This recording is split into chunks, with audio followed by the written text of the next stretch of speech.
All right, ladies and gentlemen, welcome to our latest installment of Snack Talk. I'm sitting with one of our math teachers here at North High School. I had the pleasure of working with them through geometry and had the pleasure with that for the past couple of years.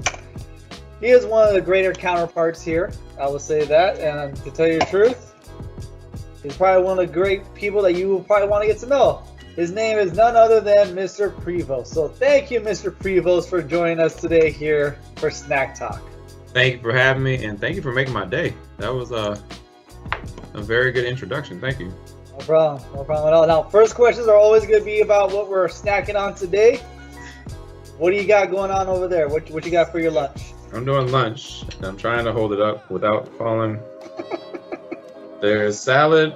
It's mixed greens, sweet bell peppers, mini bell peppers, and some feta cheese with olive oil and vinaigrette.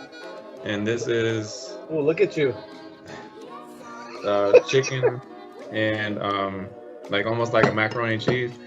The chicken I cooked. The mac and cheese is like from Bird's Eye, so it's like lentils and something else. So it's not actually pasta. It's pasta made from lentils, like veggies. Yeah. So you're going all out because you're at home. I'm over here at work. All I got is instant oatmeal. Yeah. Of course, Senator thing that people say is gonna kill me, but what it is. I got my water still. Exactly. All right. Well, let's go ahead and get into the interview here. First question we always ask is going to be pretty much, what was your career path like becoming an educator? What led you to the North? What do you got, sir? Sure. So I'm actually an engineer. That is my undergrad training. But I grew up with teachers. So my mom was a high school and biology teacher. And then by the time she was having me, I think I was 6 years old when she actually finished law school. So I only knew my mom as an attorney. And then I have an aunt who lives in Cambridge. She actually is an activist pretty much also, as well. Did some things with against apartheid many years ago.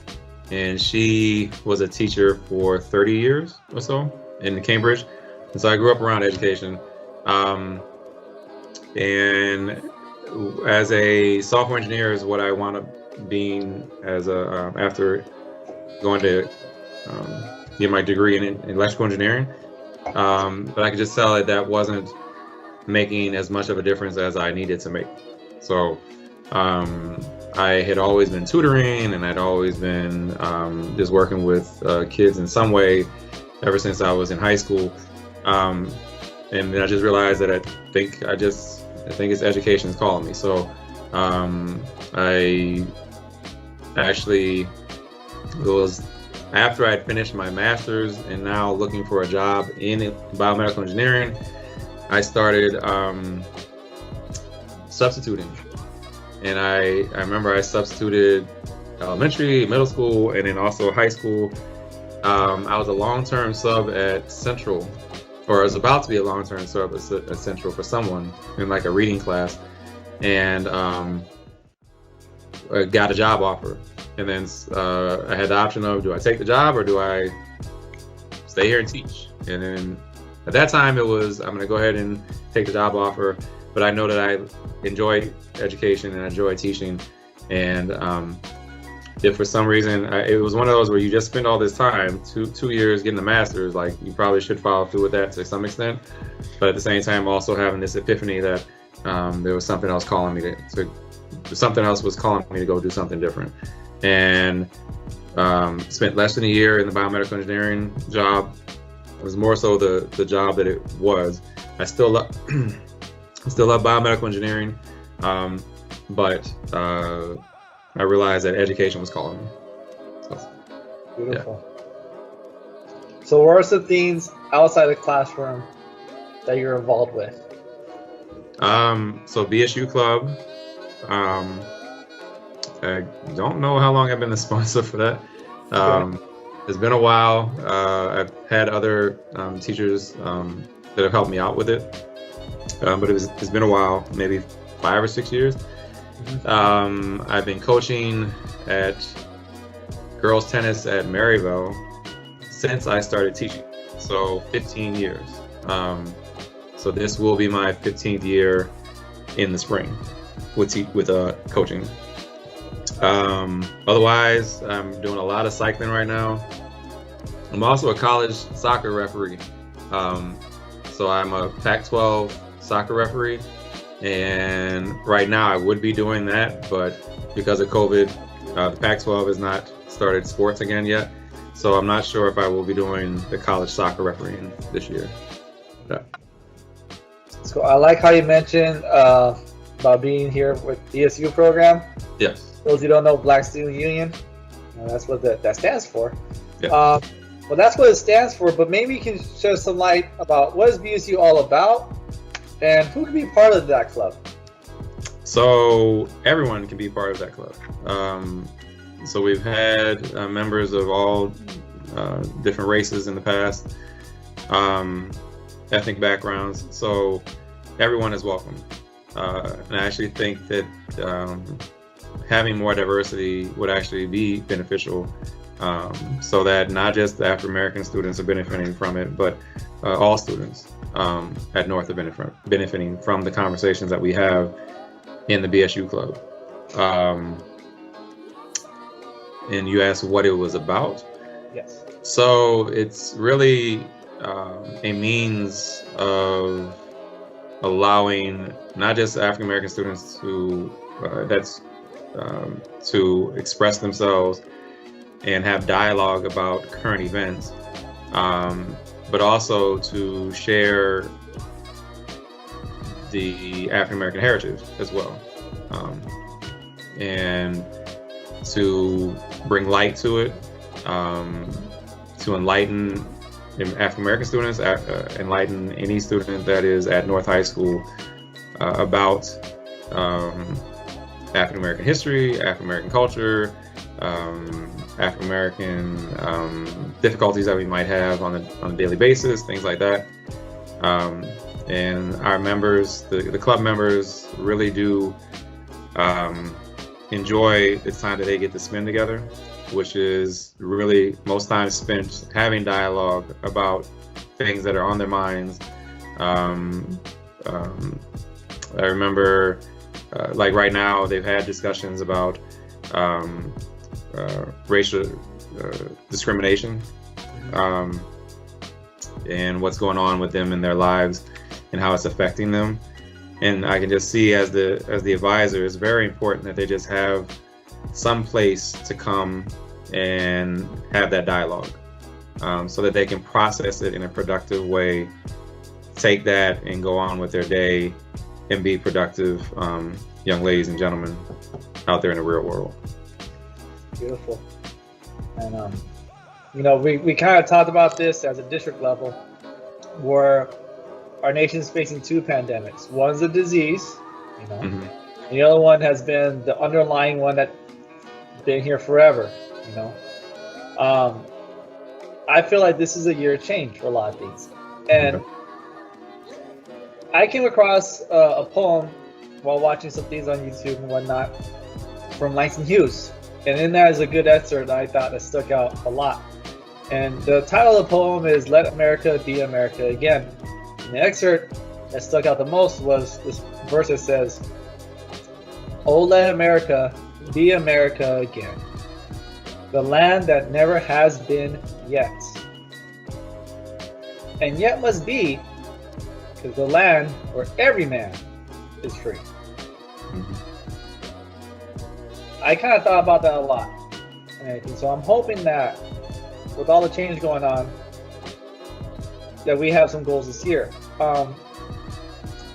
Knowing that you have the BSU program and the current climate that's here in the U.S., where do you see BSU growing here on campus this year?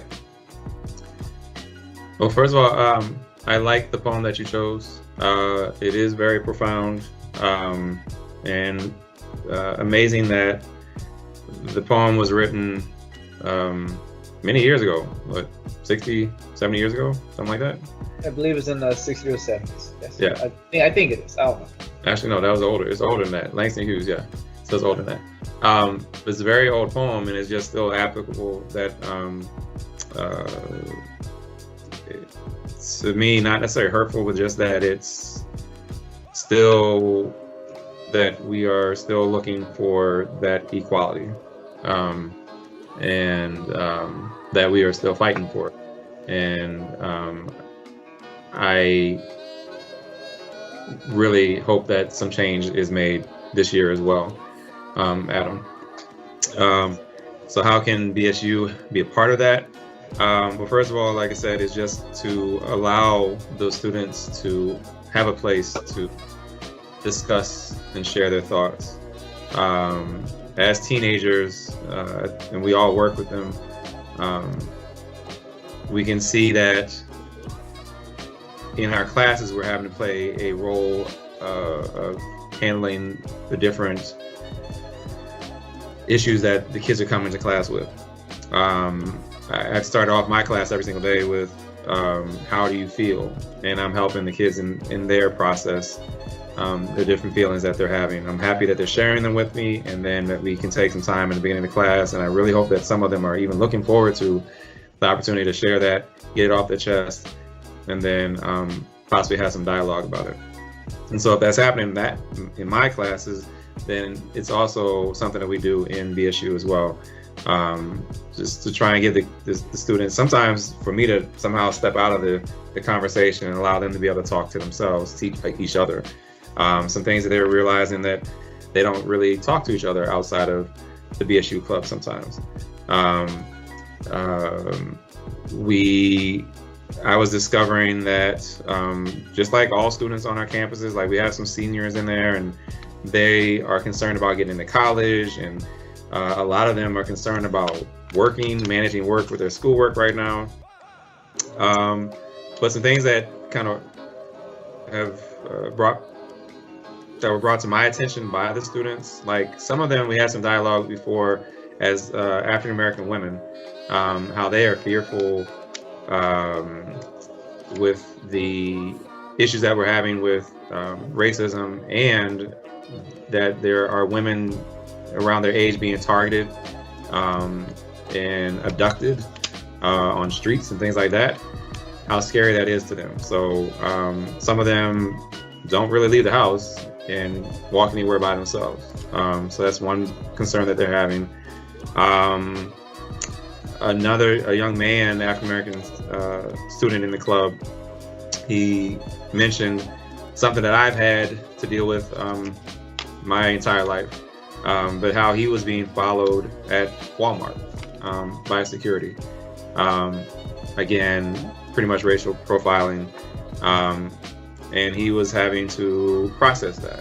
And as someone that's had to deal with that, I still deal with it. When I go into stores, I walk with my hands out of my pockets, and I walk, I walk, I don't pick up things. I pretty much have to be the shopper that can't necessarily touch the clothes on the rack, because I know that that's going to be bringing attention to myself. Another young lady mentioned how, I guess she has a large family, and so when they get together out and about, she feels like they get stared at, and she feels like they are staring at her, not because of the largeness of her family, but because they're African American. Maybe the dialogue that they're having, or how they're interacting with each other, it just doesn't make her feel comfortable. She would just like to be able to enjoy her family and not be stared at. Another young lady is a senior, and she has a younger brother, and she's very fearful for him. The issue that she's having with him is that he's not being responsible, and we understand as teenagers they're not being utmost responsible all the time, but he's not being responsible with how ladies coming in and things like that, and responding to calls. And so, if it's real late at night and she's realizing that he's not there, and she's not knowing where he's at, it makes her very fearful because she doesn't want to wake up the next morning and see a video of him having gone through the same side of racial discrimination that we're seeing a lot of nowadays in the media. So she's very fearful, and hoping that he just at least communicates and takes care of himself when he's out there in the street. So it sounds like for that BSU is going to be around, pretty much having these safe spaces, Yeah. and you shared experiences. Yeah. And I honestly resonate with a lot with that. So thank you for sharing these things. Yeah. In the next 5 to 10 years, where do you see yourself as an educator? So I've been looking at retirement and things like that, and so 10 years would actually be my 25 years. And so as an educator, I've always toyed with the idea of doing becoming a national, the national board certification. Yeah. So I've always toyed with that because I just see there's not a lot of math teachers that I've noticed that actually go for that certification. With all my education, having gone from engineering to now into teaching, I've met my, I can't meet it for me to go and get a PhD in something at this point. I've always wanted to have a PhD and be a doctor in that way, but time-wise, to the result of the financial aspect of it doesn't make sense for me because I'm already there with all that education. So the only thing I can think of would be the national board certification. I don't know when I would do that. It's really when I truly have the time to sit down and focus on it. I mentioned all the things I'm doing right now, and so I think something would have to give, like possibly not coaching. Maybe I won't be still coaching after 25 years, but that's something that I could see myself doing. Awesome. All right, we're going to wrap it up with our open floor. All right, so for our last question we have, it's pretty much your open floor. If you want to say anything to the students, staff, and community of North High School, what was something that you want to say to them today? Have a blessed day, and take time to do something healthy for yourself. So I actually go to a grief share because my mom passed, and so I had started going to that around March, and I used to do that virtually during the summer. And so just last night they had another meeting, and for the first time I went in person, so for the first time since March. And I was actually toying with the idea, one is COVID, but also two, I was like, I have some work I would like to get done for school. And I realized ultimately, in order for me to still be in the right frame of mind and right place for these kids on a daily basis, I gotta step away from my work sometimes and make sure I go take care of myself. And so my way of taking care of myself last night was to make sure I still went to that grief class and had dialogue with those awesome people, so it can help me to process, so I can then help my lovely students process as well. All right. Take care of yourself first. Exactly. What it is. Yeah. All right. Well, I want to thank you for your time this afternoon, Mr. Prevost. Like I said, it's probably be an awesome interview to have later on. So thank you. Thank you very much for your time, sir. And like always, ladies and gentlemen, make it a great day, Mustangs. Thank you.